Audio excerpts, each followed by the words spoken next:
everybody, and you're welcome to the Shabbat of this morning. We thank the Lord our God for the opportunity and for the land that He has given us to behold and to see this beautiful day in the land of the living. We have a very wonderful parasha this morning. I always love this parasha a lot. And I hope and I know that by the grace of God, the Lord God Almighty will grant us a lot of wisdom, understanding concerning this parasha, and we can be able to go home being blessed by the Most High God. So that is the most important thing for me, that my people are blessed for me. And the blessing is that the seed can enter and germinate and bear fruit. For that is for me is the most important thing. Bearing 100, 60, 2,000, 10,000 fruit. That is for me, that's the most important thing. Okay, the parasha that we are going to talk about this morning is Parashat Lech-Lecha, which means go for yourself. Remember last year, Lecha in Hebrew meaning yourself. Go for yourself. God is here asking, giving, and I will say again, a kind of word of advice. It seems like a command, but it's a kind of advice to Abraham. Go for yourself. Abraham has said, oh, I'm not interested, I'm not going nowhere. I'm going to stay in with my people. God won't force you.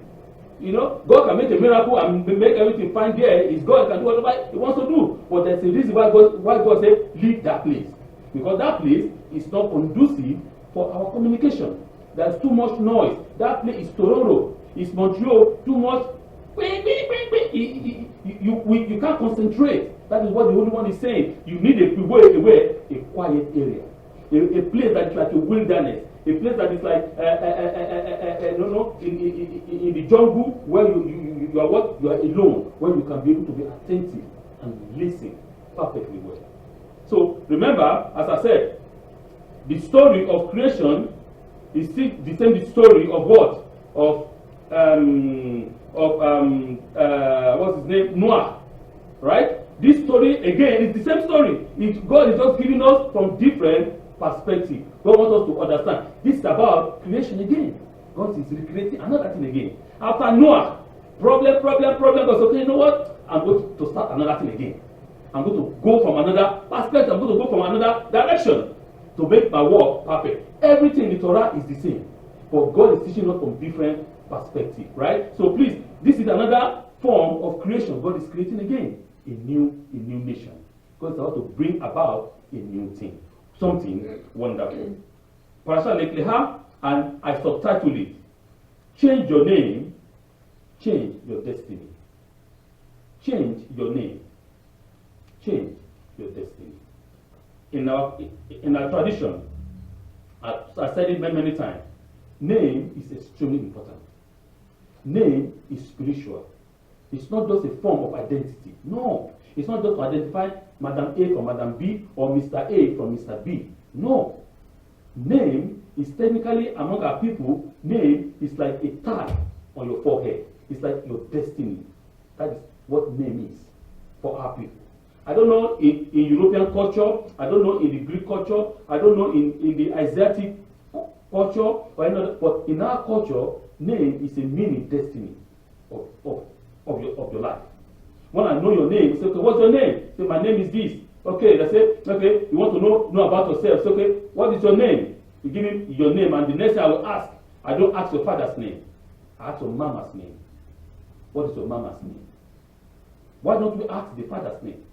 Because the father doesn't know if the child is his. No. The person that knows that the child, who this child belongs to, is the mama. And that is one. Secondly, the child is not attached to the father. The child is attached with the mama eternally. So I ask your name, and I ask your mama's name. What's your mama's name? And they tell you your destiny. For your name is your meaning, destiny. So it's extremely important for us to understand this. You change your name, change your destiny. 2 weeks each year, people are a little off their game. 1 week, a person does not have enough time, and the next week, there is a little bit much more time. Later today, most Canadians will change their clocks, gaining an hour to the week, right? Personally, I try to do as systematic as possible. changing the clock all at the same time, albeit for my wife, different clocks are set at different times.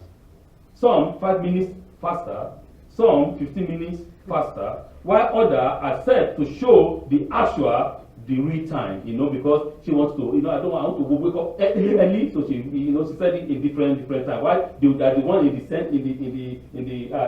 sitting room, that one is the actual main time. But to know the actual main time, only the one in the sitting room. The other one, don't look at it; they don't make sense. Okay, so old-fashioned clothes and watches need to be changed manually. It's not the electronic one. The old-fashioned. My dad had one. Before he died, I saw it. A part of it is Rolex. It's complete gold. I kept it for myself. It's special for me. That watch, it doesn't use it's mechanical. You need to twist it like this. If you don't twist it like that, it can stay there for 200 years. It won't work. But when you twist it, you see it begins to work. I like such work. Not this nonsense that we're having now. Those are real watch. Okay, no. Anyway, you need to turn it, change it manually. But a satellite recognizing timekeeper automatically adjusts to the time change.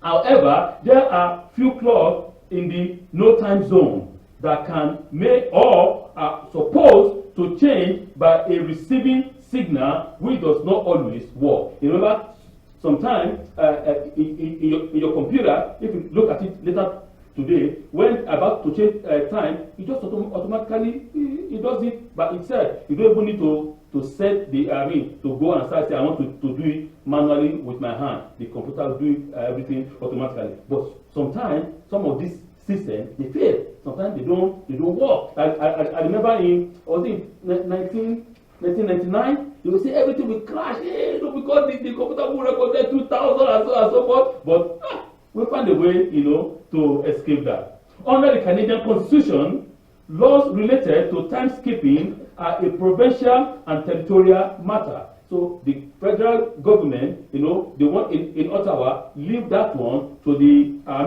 provinces or to the territory to manage. The only province in Canada that does not change time is what? Saskatchewan. They say, leave me alone. We are good on my own. I don't want any problem. I don't want to be changing. Just leave my people alone, right? It's the only one that continues in the Central Standard Time. This results in the province effectively being on a year-round daylight saving time. According to a recent Associated Press poll, most people across the country want to stop the twice-a-year ritual of changing time, because it's also change your internal time. Remember, because you are used to one thing at this time now. I need to wake up 1 hour late, or I need to wake up 1 hour early, because it changes your internal rhythm. Understand that? There are dozens of other polls with mixed results, whether to switch or remain on this one particular time. I remember there's a country in Europe, Russia. They experimented. They said, okay, we want to stay we don't want to be changing our time. They experiment for 4 years. They say, no, it doesn't work for us. Let's go back to the old fashioned way. They begin to change their time. We need to understand that changing of time also have economic benefit for the government. So that is why sometimes they keep on changing it. Because if they want to leave it constantly, they might spend more time and more money, especially during the winter period, which is the heating period and the light period. So it's a lot of billions of dollars of expenditure which the government doesn't want to spend, right? So put that in your mind. Changing time, I'm coming, right? Put it in your head, okay? So most time we talk about changing of time. Obviously, the correct wording should be what? Adjust the time. You are not changing the time. We're just adjusting it, right? It's adjusting. We're adjusting the time. We're not changing it because we're not changing from summer to winter. No, it's just to adjust the clock, right? So, nevertheless, the idea of change the clock, meaning adjusting the time or the clock or replacing the apparatus. This sometimes we all face it as we transition from through different stages of our life. This is most apparent in people who change their name to change their destiny. Most of our life, as we grow older, we try to adjust ourselves, adjust our internal reading. Because what I know now is not what I knew 20 years ago. It's not what I knew 40 years ago. It's not what I knew 45 years ago. As I grow up, I begin to understand more. I say, okay, if I've known that this is the way it is, I should have done it this way or do it this way so that I can quickly arrive at my result. Because now you have more experience, you have more understanding, because you see more light, so you understand things more. So he said, this changing of names to change your destiny is more apparent to an older people. People who have more experience, who have seen life more. In this week Parashat Lech-Lecha, the Torah in Parashat chapter 17 verse 5 states, no longer shall you be called Abram, your name shall be Abraham, for I have set you up as a father of a host of nations.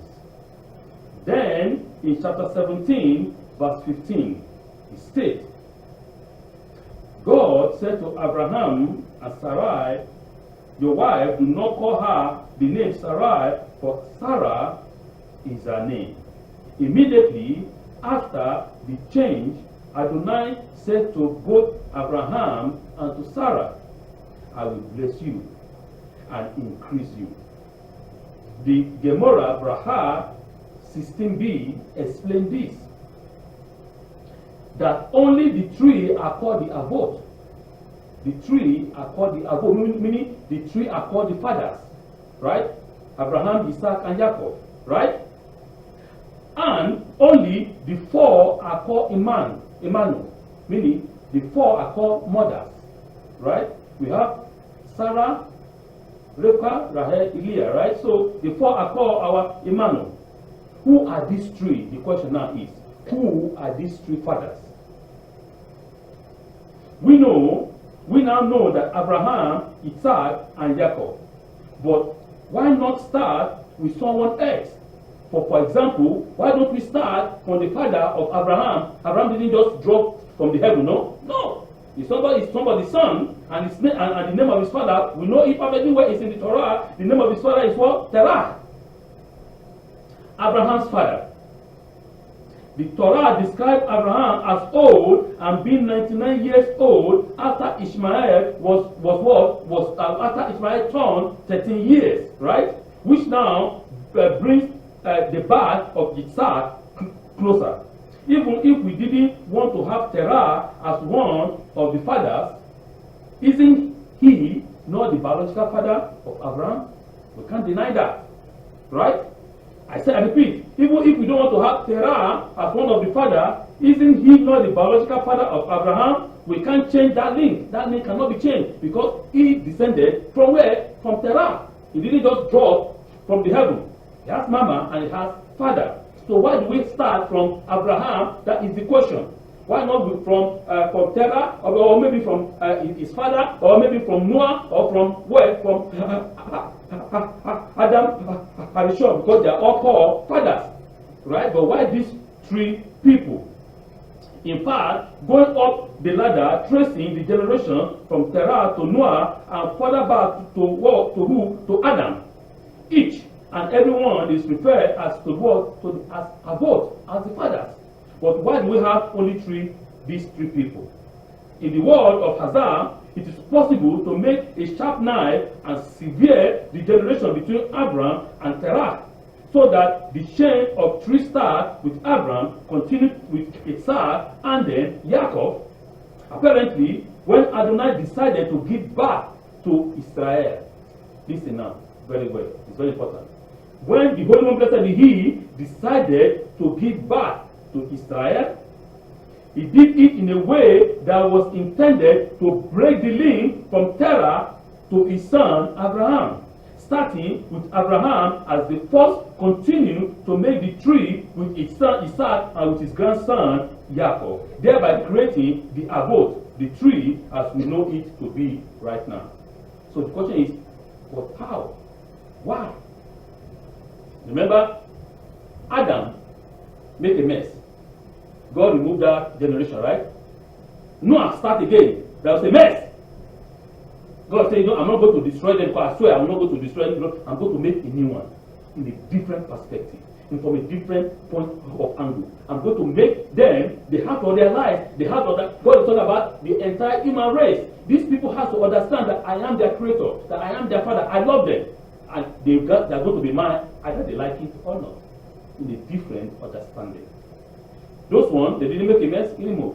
The part of Noah, God said, I'm not going to destroy them, but I'm not going to create a new thing, a new nation.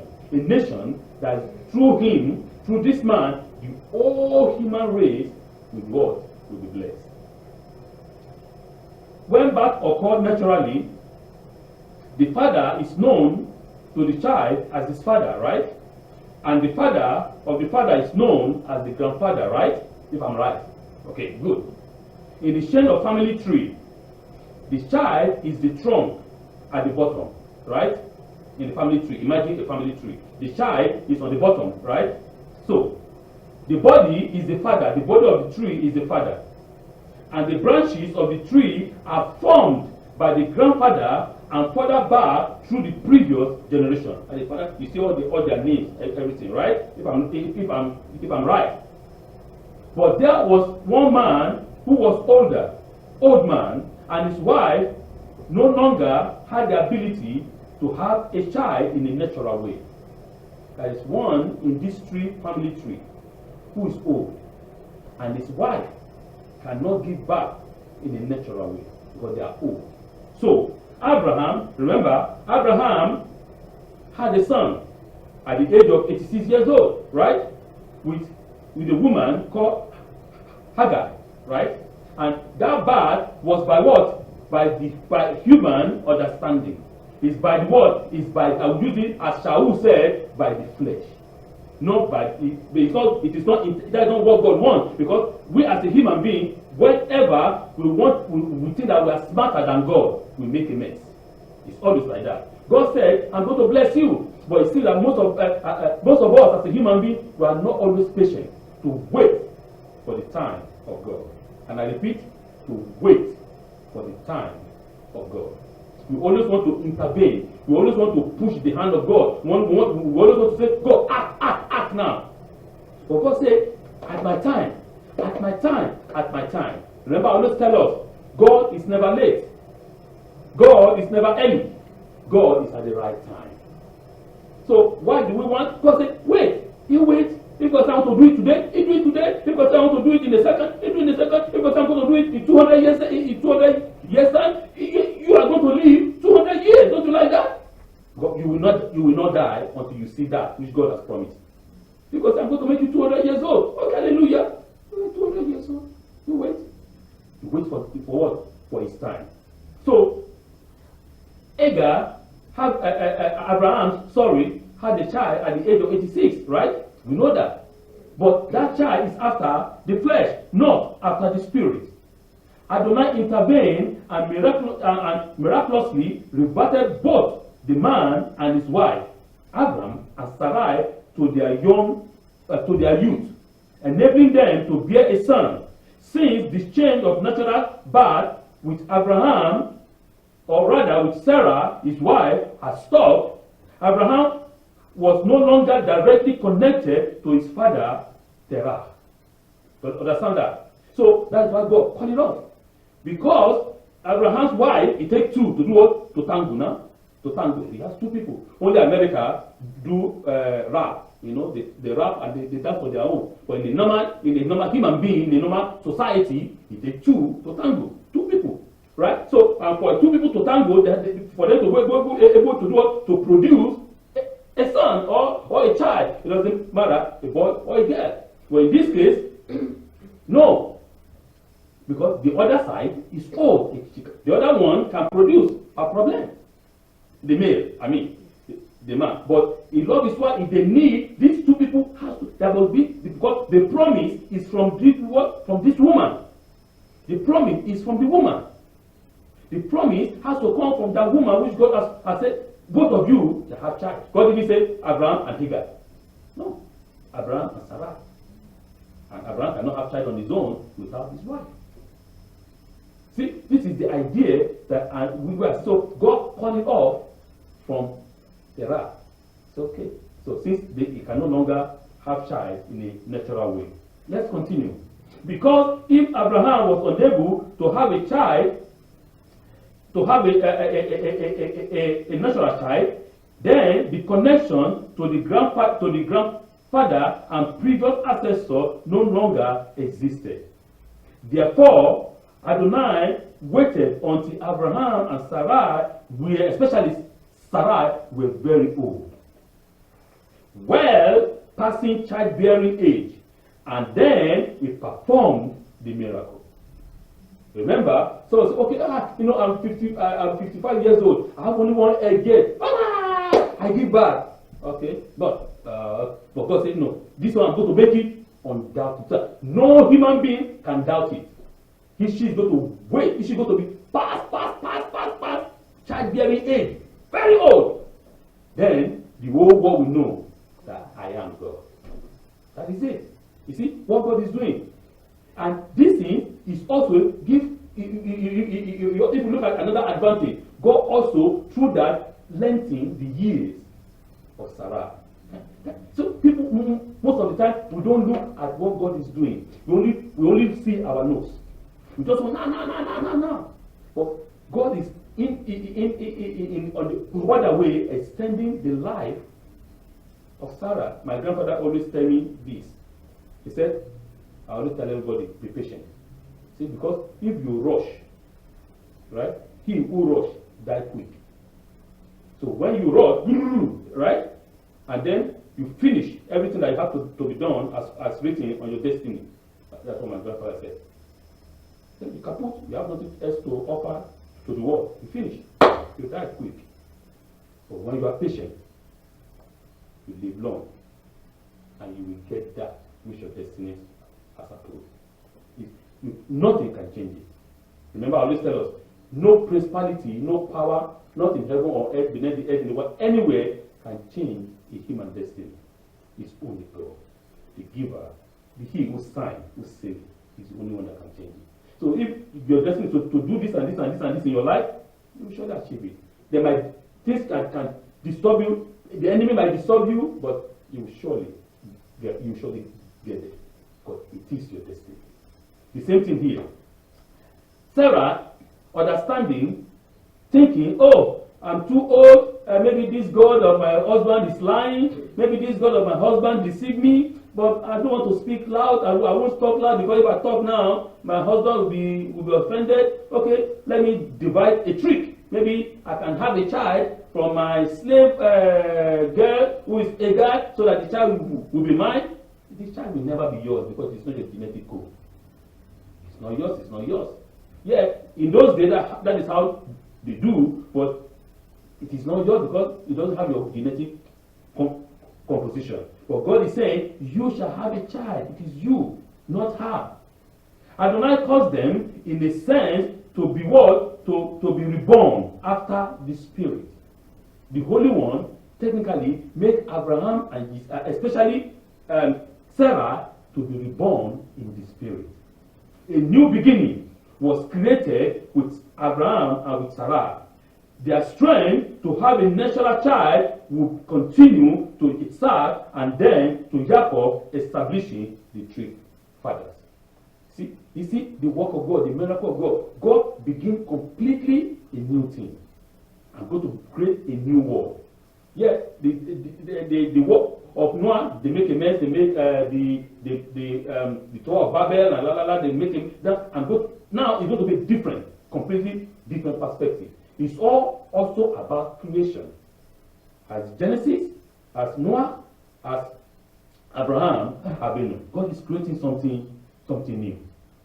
To demonstrate this miracle to the new potential parent, the Holy One, blessed be He, changed the old physical body to the new, younger one, fresh, good. Even Sarah testify about that.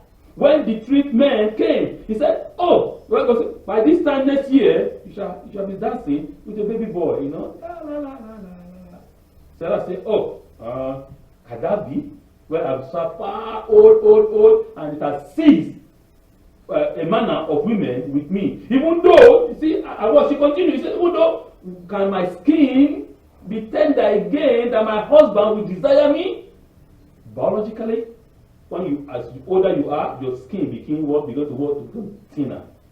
The fat, the distribution of fat in your epidermis changes because skin can't skin. For God, like, are you saying? The angel said, "Are you saying that is impossible for God?" He kept our mouth shut. Nothing is impossible for our God. That's why we call him God.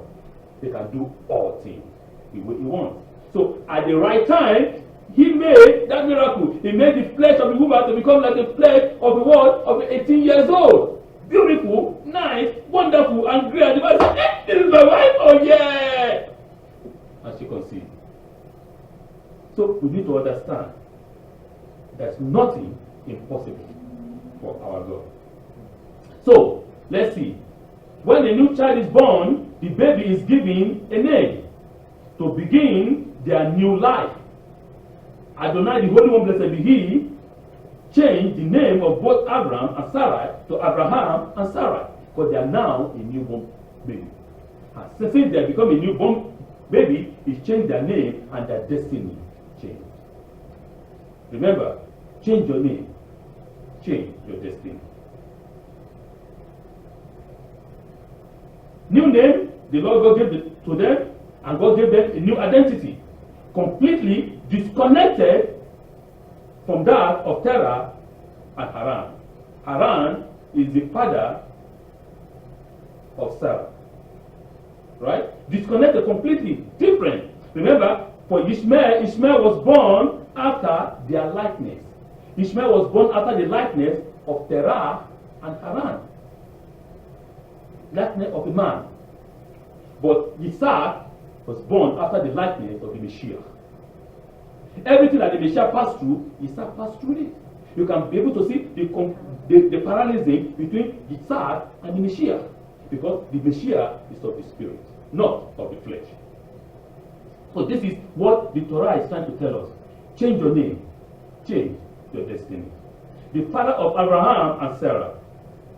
Abraham and Sarah experienced a change in body and in their soul.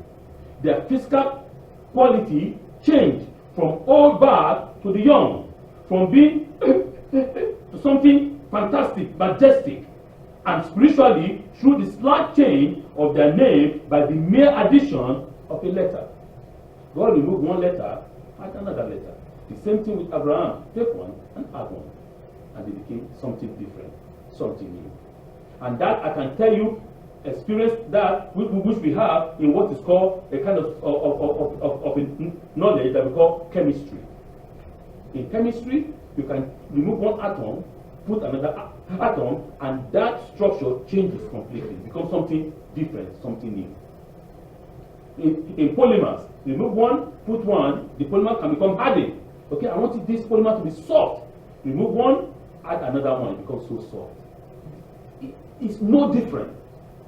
You can understand the spirituality using the physicality. God changes things and manipulates things the way He wants. And then, voila, they became young, wonderful, and they're able to what? To conceive. In addition, they needed brand new biological clock that gave them the opportunity to have a child, especially in the miraculous form, to establish the chain and link of the abode of the father, the beginning, which begins with Abraham and not with Terah, his father. Because with Terah, his father, the Holy One, blessed be He, cut it off.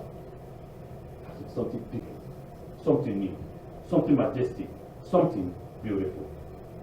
All of us need to constantly review and evaluate who we are and where we are going as we progress through our lives. It's a question. We have to always evaluate ourselves. We always have to adjust the time in our soul, in our spirit. But not just like that, everything fits all. No, maybe a little here, a little there. Increase here, decrease here. Balance things up. Let's balance things up. Sometimes we need to adjust and change. We need to adjust and change who we are in slight manners. A little more here, a little less there. Regarding how we go about our lives. That is the slight hard changes. Keeping the general time and connecting it to who we are as a people. On the other hand, no pun is intended, sometimes we need to change our biological clock, our spiritual clock. That clock, spiritually, we need to change it. We need to adjust it. We need to ask God, God, help me. God, lead me. God, see me through. God, this what destiny, I'm fed up of it. I don't need it again. Change my name. Change my destiny. Being born of the Spirit and not only the flesh. The Holy One wants us to always be born of the Spirit, not only the flesh. The flesh and the Spirit matters. It's very important. But many people, they dwell only in the flesh. That's what the problem is. And too much dwelling in the Spirit too is not good. Everything has to be balanced up. I always tell us, it's all about the balance. In the Messianic writing that we read, he said, Ishmael is of the flesh, Isaac is of the Spirit. The other one is of the bondwoman, the other one is of the free woman. Why don't you go and live in bondage? When God says the Torah is your freedom. Why do you want to go back and live and be bound hand and feet in your sin? God doesn't want that. God wants you to be free, to have life and have life abundantly. Hopefully, by recognizing time and place of where we are and our family are, we can change the clock and be right on every time. Change the clock and be right on time every time. So God wants us to be right on time every time. Remember, God is never late. God is never early. God is at the right time. He wants you to always be at the right time. Don't be too early. Don't be too late. Don't hurry. No. Be patient. Parashat, Lech-Lecha. Change your name. Change your destiny. That happened to Abraham, our fathers. It's not blah, blah, blah. What will happen to you, it happens to you. It's your desire. Abraham heed the word. He listened. He left. He didn't say, oh, this is my friend. I'm going to meet my friend. Meet this, meet that. Oh, my company. Oh. No. Say, Father Lord, okay, thank you. And he obeyed.